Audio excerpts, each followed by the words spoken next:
Yo, Tommy, open up! Welcome to The Rebound, Australia's #1 business show that wakes up the entrepreneur in all of us. The tools of business have changed, but the principles, they remain timeless. And we are your hosts, Steve Sammartino, Tommy McCubbin, Rad Yo, and Bertie Ocampo. We are going to bring together business and technology to empower you. This is The Rebound. Strap yourself in. How was dinner last night? Oh, outstanding. Went the Wagyu. Did you taste the relaxation? Those cows live the life, don't they? Oh, massage, free to graze and roam all day. They get fed beer and shampooed each week. I want that life. Yeah, I'm not convinced. Bertie, can you look up whether the Wagyu story is legit? Doesn't matter, Tommy. Stories, they travel far and wide. They get iterated along the way. Can confirm here, it is total baloney. A quote from a Japanese beef farmer, "I love my animals, but if I had to massage them, I wouldn't have time for anything else." Look, that makes sense, because what does a massage even taste like? It tasted like my Wagyu last night. Yeah, it's a hoax. But a good hoax, right? You think about for a business, when you get your story tight and you give it to your customers, they do the spreading for you, which is what today's episode is all about, storytelling. Let's go back to the start with a history lesson. 40,000 years ago, a hunter drew a bison on a cave wall to tell his community about some nearby dinner options. From this point on, our survival became dependent on us telling stories, passing down critical information about shelter, food, and hunting. Over the next 10,000 years, it evolved into spoken word, perfected by ancient Grecian poets such as Homer. By the time Shakespeare appeared on the stage, books were being produced en masse in Gutenberg's printing press, which meant stories were fixed and could be shared verbatim. This allowed religions, governments, and societies to establish and scale a tight narrative. The industrial age led to radio and cinema, allowing stories to be broadcast simultaneously around the world. Then television gave everyone a screen, but was the domain of the privileged brands and corporations wealthy enough to buy the ad space. 25 years on, and the internet has given everyone the ability to tell, share, and profit from stories. So the only question now is, what's your story? Tommy, today we're discussing the value of stories to a business. Now, what if I told viewers there was a story out there that's worth nearly $500 billion? Mate, they want to hear it. Yeah, and this story, it has a superhero who's also a super nerd. He flies through space in a rocket and even fights climate change and the survival of the planet. He has his own supercar that's powered by the sun, has a legion of fans who give him unconditional support. For those at home who don't know who we're referring to, it's this guy. Yeah, he won't rest until every single car on the road is electric and self-driving. He's created the shift, from internal combustion engines and has sparked a movement where every car manufacturer in the world is now going electric. Let's break down how this story is worth $500 billion. Yeah, so we need to start by comparing Tesla to other companies. And let's go to Toyota, the world's biggest car manufacturer. Now, Toyota will sell this year around about 11 million cars. That's monstrous. It's crazy big. But compare that to Tesla, it's not quite so many. Nah, we're talking 750,000, under 10% of the volume. If they're lucky. And both of these companies have incredible market valuations, what the company is trading for on the stock exchange. And the value of Toyota, it's a lot. It's around about $250 billion in market value. But Tesla, on the other hand, even though they're producing far less cars, is coming in at $650 billion. So right there is the value of story. That's where your $500 billion is coming in market value. Now, this is where it gets interesting. Toyota have world-leading technology with hydrogen, electric cars, hybrid vehicles. They've got the woven city. They've got the e-pallet, incredible world-leading technology. But Elon, he tells his story. He really pushes it out there. 100%. The story Elon is writing is an epic saga. I mean, He's pioneering and manipulating the world of Bitcoin, colonising Mars, satellite internet infrastructure, solar-powered roof tiles, underground superhighways, overground hyperloops. It's part of the story people are buying into. Even rational investors buy into this. A solid lesson, that one, in storytelling. But if there's anything we should take from this, it's that perception is far more profitable than reality. Stories need to be newsworthy, so this is the Rebound's top 3 PR jams. If you need attention, do something that's never been done before. Richard Branson traversed the Earth in his hot air balloons. Red Bull branded a supersonic free fall from space. It doesn't matter whether it's a world-first technology or a $100 hamburger, or in my case, a crowd-funded drivable Lego car.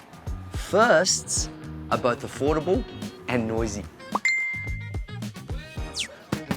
Pick a fight. Take on a business bigger than you. It could be the bully in your category or that business that's always exploiting its power. The media loves an underdog. Think about Burger King. All they ever do is poke fun at Macca's. And for me, one of the most successful campaigns I did was when NAB broke up with the other banks. There's nothing more altruistic than trying to save this thing. If you work in an industry that doesn't care about the planet, show the media that you do.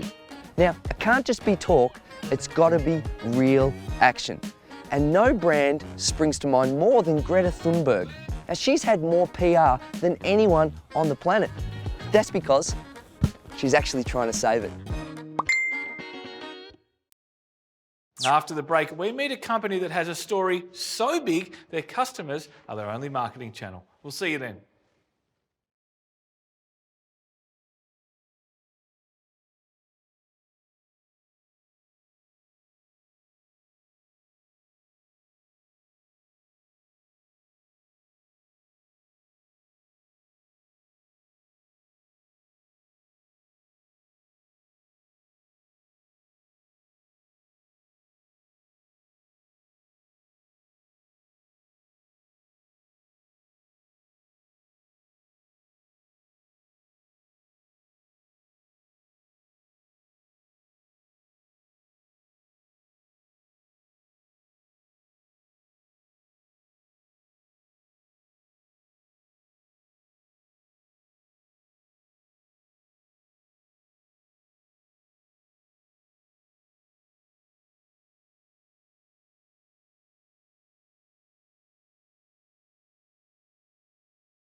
Welcome back to The Rebound, the show that wakes up the entrepreneur in all of us. Now, speaking of great entrepreneurs, let's meet a brand that has one of the most compelling stories in the fashion industry, one that goes way beyond just selling clothes. Brands with purpose are the ones who thrive and have their stories spread, as is the case with Victorian Indigenous-owned social enterprise Clothing the Gaps. Owned by health professionals, their focus is to close the gap of life expectancy of Indigenous and non-Indigenous Australians using your humble wardrobe. Well, I'm here today at Clothing the Gaps, and I've been joined by Sarah and Laura, who's a Gunditjmara woman. Thanks for having me. So why don't we start out with your story and your why? So Clothing the Gaps is an Aboriginal owned and led social enterprise, and we unite people through fashion and a cause. We create merch with a meaning, conversation starters that create social change in the community. Fantastic. So there's a bit of a difference with a for-profit business and a social enterprise. Why don't you tell us some of your thoughts on that? As a social enterprise, we reinvest our profits back into the Clothing the Gaps Foundation, and the Clothing the Gaps Foundation exists to add years to Aboriginal people's lives. So every t-shirt, every scarf, beanie, hat that we move all goes back into our purpose, which is really exciting. And it's not just selling, so you've got quite a big supply chain. We're out the back there and it's all done and made here.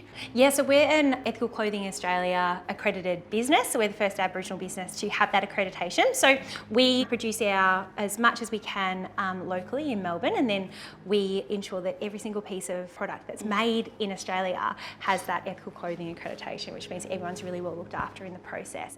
Now I love that word, womanjika. Yeah. You got to tell me what. It really is got a great story behind it. Clothing the Gaps is based on Wurundjeri country, and this is a Wurrung word that means welcome and come with purpose. Yeah, I mean, coming with purpose. Surely, I mean, that's what business should be about. There's got to be a reason why I love it. Now, the name I love, Clothing the Gaps, amazing. And you did have a little bit of a legal stoush. Yeah, so when we first registered it, Gap let us know that they intended to oppose it. And then it wasn't long after that we actually got our cease and desist from WAM Clothing about the use of the Aboriginal flag and that whole copyright issue there as well. So we actually chose to fight publicly and put all of our effort and attention into the Free the Flag campaign. And we just trusted the experts around, the trademark issue. And, you know, it was a bit of a dark cloud that just kind of hung over us for 2 years. We didn't really know what we were going to be called, but now that we just really trusted that our community would come on board with us wherever we had to go with that. And now that we're rebranded, it's, you know, there's more than one Gap, there's lots of work to do. Yeah. And so it's just added the S, right? Yeah, we did. Yep, sounds simple. That's a good result. And you know what I love? It's a strong insight on knowing which battles to fight, right? And so on the flag, that was a battle that you saw worth fighting, whereas the other one you might negotiate and come to an outcome. I mean, that's really smart. And you do a lot of your business online, and Shopify as a platform, how has that helped? We love Shopify. Like, I wake up in the morning, I'm like, how did we go overnight? And before I go to bed, because, you know, our business is an online platform. We do have a shop, but all of our sales, the majority come through our online platform, and it allowed us to survive during COVID, during difficult times. So it's definitely helped us. And with the expansion, Yeah, absolutely. And as we've grown and shifted and, you know, changed the way that we do business as well, Shopify's really enabled us to do that really well. It's never held us back on any decision that we've wanted to make. Thanks very much for having me. Be sure to check out clothingthegaps.com.au. Have you got a burning question for me? I'm here to answer all of your questions. It's Bertie, B-E-R-T-I-E. I'm Bertie from Shopify, and this is Burning Questions with Bertie. Our brand is in a pretty saturated market. How do we make our brand stand out against the crowd? Okay, this is a great question about storytelling. Think about a story you love. A documentary, a podcast episode, a novel. What about that story makes it stay with you? Chances are it moved you to feel something. If you can move your audiences to feel something, it's easier to build trust and an initial connection. A brand story contains many of the same elements that draw you into your favorite book or film. It has characters, you, your customers, a conflict, personal or customer pain point, rising action, your journey to solve that problem, and a climax, the launch. Most importantly, it leaves the reader or viewer with a feeling. Your story then becomes the structure upon which your customers write their own. Remember, people will forget what you said, people will forget what you did, but people will never forget how you made them feel. Want to develop your brand story? We have a worksheet you can use, and you can find it through Shopify's toolbox found on the Rebound website. How do I make sure my brand stays strong while we scale? There comes a point in every organization's life where scale confronts operational reality. How do you keep doing what you were doing in a bigger way, such that it doesn't sacrifice the quality and the reliability that got you here in the first place? Scaling isn't just about getting bigger, it's about getting better. With the digital tools available, it can be quite easy to scale quickly. It also makes it easy to scale poorly. Speed of growth must be balanced with precision, or the quality of your brand suffers, and that quality is what made you special. Remember these key points when scaling. Keep your customer at the heart of the organization's decisions. Inform all strategy decisions with real data. Ensure your team culture mirrors your brand culture. Never stop reiterating your brand story, and always continue to learn and iterate. So head to Shopify's toolbox on the Rebound website to explore this one further.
Welcome back to The Rebound, the show that helps you wake up the entrepreneur inside.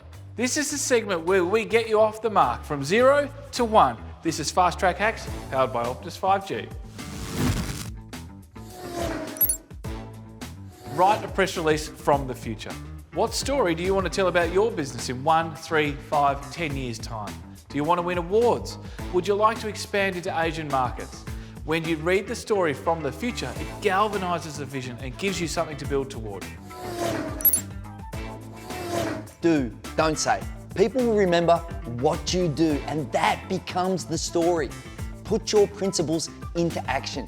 If you think we need to support the next generation of talent, hire grads and shine a light on it. A little less conversation, a little more action, baby.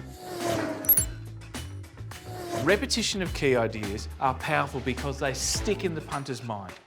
What are your business's sound bites? Are you a florist that's bloom fresh? Or are you a personal trainer who delivers real results? Short, sharp sound bites always stick. Know your enemy, and publicly having one can be a powerful narrative, especially if they're bigger than you and kinda evil. Take on the Goliath and let everyone know about it. People love the story of how a business was born. Lots of famous brands start with a quirky little story, like eBay being built to sell Pez dispensers, by the way, not true, or Levi Denims being built tough for the gold miners. Share how you started. Ignore the millions. Your social videos, they don't need to have millions of views to be effective.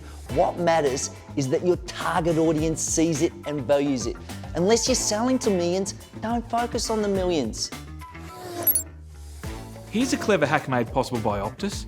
We're all social beings and we find comfort in seeing what others think and feel. So harness and leverage optimism in action. The moment anyone says something positive about your business on the socials, shine a light on it and scale it.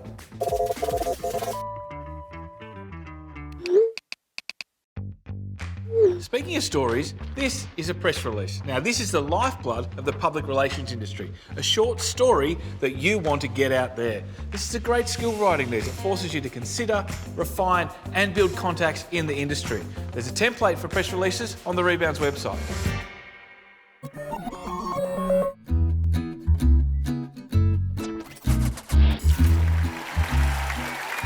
All the world's a stage and everything's a story. No, really, think about it. We've all heard about how Apple and Microsoft started in a garage. Stories are powerful and they stick with us. That's why sometimes you've got to choose the story and not the money. Take me, for example. Boy, do I have a great story, if I do say so myself. I started in TV as a work experience uni student and worked my way up to be a presenter. It's kind of like going from mailroom to CEO. It's so unusual, it's almost silly. Oh, thank you. Thank you. But at every tricky turn or crossroads, I would just make the decision essentially based on what made me sound like a cool guy at parties. Hey man, how's it going? Does it sound more impressive to have finished uni, done a job interview to work at a corporate office, and then settled into a comfortable 9 to 5? Or to have put my hand up to host a show with no on-screen experience and do live news crosses to thousands of viewers? You see, the whole time I was choosing the story. If I just cared about making money, I wouldn't have volunteered a day a week for a year doing work experience, and I wouldn't have the opportunities that I have now. Just like the movies, mess is best. If there's no complications, there's no triumph, and that's just boring. Humans are far more complex than just paychecks and purchases. They need the excitement and emotion of a great tale. Shh. Now, obviously, sometimes you gotta choose the money. Bills need to be paid and mouths need to be fed. But never mistake comfort for need. Great things happen when you're being pushed. You're choosing your own adventure, so don't forget to make it a good one. Besides, what's the point in having the fanciest house, being able to throw the most lush dinner party, if you don't have any good stories to tell your guests? Oh yes, it was ever so exciting.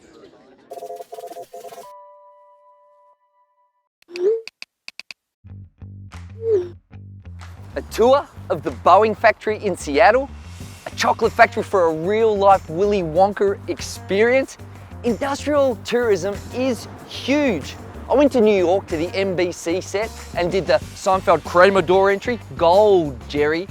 You'd be surprised how much people are interested in what happens behind the scenes. So take your audience on the tour. What if I told you Kodak invented the digital camera in 1975, but decided to shelve it? After Steven Sasson presented the technology to the Kodak board, they shut it down. Nobody wants to carry around a disc in their pocket. We make too much money from processing film. We would kill the business. After hearing the leadership group banter this story around, it's no wonder this was kiboshed. Now, compare that to the story Apple told about digital photography. We can carry around 1,000 photos in our pocket. Computing power is only getting smaller and more powerful, meaning our products will get faster, smaller, and better. Now, I don't need to remind you how it turned out for Kodak or Apple. Now, sometimes a story can have a negative effect. It can stifle the potential of something.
Welcome back to The Rebound. Today's episode was all about stories and how the desire to share stories is so important to us as a species, it's actually part of our DNA. We looked at how it wasn't that long ago, stories were limited to the campfire. Now, anyone with a device can start a movement with the touch of a button. Now, for one of the great storytellers of our generation, let's dim the lights. It's Sam's monologue. Humans, we're storytelling beings. It's one of our core functions and methods to learn just about anything. Just think about how we educate children. It's all narrative. We use story to survive. It's used to explain danger, good versus evil. And the ability to create myth in story might just be humanity's superpower. And as business people, we need to teach our audience what we stand for, where we're headed. Tell someone something and they might remember. Give it a story arc and they won't just remember, they'll tell it on your behalf and maybe even build on it for you too. I always love your passion, Sama. Always. It's a shame we didn't write it down. We did. We did. It's in a transcript in the Rebounds Dropbox folder on the website, thereboundtv.com. Also, go and visit our LinkedIn, Insta, TikTok, and YouTube for stacks of additional content, extra stories from us, and give us a follow while you're there. It's just a click, isn't it, Rad? Thanks to you, thanks to Birdie, Tommy, and myself. Ooh, we felt the stories today. We can't go on without thanking our sponsors, Shopify, Dropbox, Optus, Toyota, Microsoft, and Reveal Group. Next week, we look at pricing and how that little number has superpowers in human psychology. Price for value, not time. The most expensive toy I've ever purchased. We're talking money, money, money. This has been The Rebound. We'll see you next week.